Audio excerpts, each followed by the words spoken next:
গ্রামের শেষ প্রান্তে ছিল এক বিশাল বাড়ি, ভগ্নপ্রায়। দেয়ালের রং খসে গেছে, জানালার কাঁচ ভাঙা, আর ছাদের চালগুলো মাটিটি পুড়ে ছড়িয়ে আছে। দিনের বেলাও লোকজন ওদিক দিয়ে হাঁটতে ভয় পায়।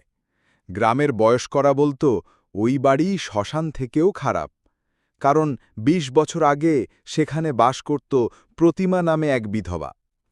গ্রামের অনেকে বলতো প্রতিমা সুন্দরী হলেও দুর্ভাগা ছিল।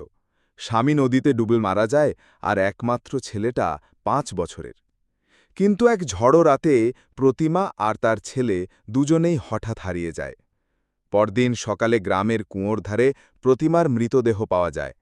চোখ দুটো ফাঁকা, মুখে ভয়াবহ আতঙ্কের ছাপ, আর ছেলেটার কোনো হদিশ মেলে না। অবিশ্বাসী আগন্তুক। শহরের ছেলে আরমান ভৌতিক কাহিনীতে বিশ্বাস করত না। সে শুনল এই গল্প আর ঠিক করল, সব ভূতের গল্পই বাজে, আমি রাত কাটিয়ে প্রমাণ করব।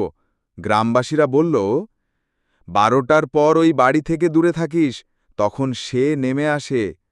আরমান হেসে বলল, দেখব তো কে আসে। সন্ধ্যা এসে বাড়িতে ঢুকল। ভেতরে নষ্ট কাঠের গন্ধ আর পুরনো মাকড়সার জাল। এক কোনায় ভাঙা দোলনা, যেন কেউ এক সময় শিশুকে দোলাত। মধ্যরাতের প্রথম সংকেত।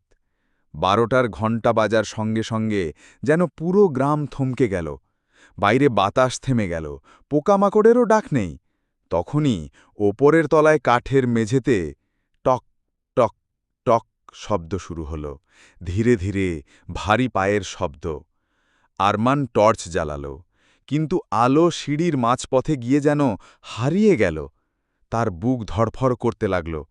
হঠাৎ এক ঠান্ডা নিঃশ্বাস তার কানে লাগল, সঙ্গে ভেজা কাঁপা কণ্ঠ। আমার ছেলেকে দেখেছ? আরমান পেছন ফিরে তাকাতেই সাদা শাড়ি পরা এক নারী, চুল ভেজা, চোখ অন্ধকারে চকচক করছে, হাত থেকে পানি ঝরছে। ভয়ঙ্কর অতীতে ফেরা। নারীটি ধীরে ধীরে এগিয়ে এলো, হঠাৎ চারপাশ অন্ধকারে ঢেকে গেল। আরমান বুঝতে পারল না কিভাবে সে যেন অন্য সময়ে চলে গেছে। ২০ বছর আগের সেই রাত। সে দেখল এক ব্যক্তি প্রতিমাকে ধাক্কা দিয়ে কুয়োতে ফেলে দিল। প্রতিমা চিৎকার করে বলছিল, আমার ছেলেকে বাঁচাও। ছেলেটাকে ওই ব্যক্তি কুয়োতে ছুঁড়ে ফেলে দিল, আর গায়ে শীতল শিউড়ে ওঠার মতো হাসি দিয়ে চলে গেল। বর্তমানের সত্য উন্মোচন।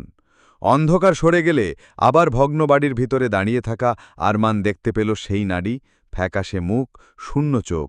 সে বলল, ওরা আমাদের কুয়োর নিচে রেখেছে, কেউ আমাদের বের করে দিক। আরমান গ্রামবাসীদের খবর দিল। পরদিন কুয়ো খুঁড়ে দেখা গেল এক নারীর কঙ্কাল আর এক শিশুর ছোট হাড় একসাথে জড়িয়ে আছে, যেন মা শেষ মুহূর্তেও ছেলেকে আঁকড়ে ধরেছিল। সেদিন সন্ধ্যার পর থেকে আর কখনো ওই বাড়িতে সিঁড়ির শব্দ শোনা যায়নি। গ্রামবাসীরা বলল, প্রতিমা আর তার ছেলে অবশেষে শান্তি পেয়েছে। কিন্তু আরমান জানত, যেদিন কুয়োর পানি শুকিয়ে যাবে, হয়তো সত্যি সত্যি বোঝা যাবে সেই রাতের হত্যাকারী আসলে কে ছিল। গল্পটা ভালো লাগলে চ্যানেলটাকে সাবস্ক্রাইব করে দিন।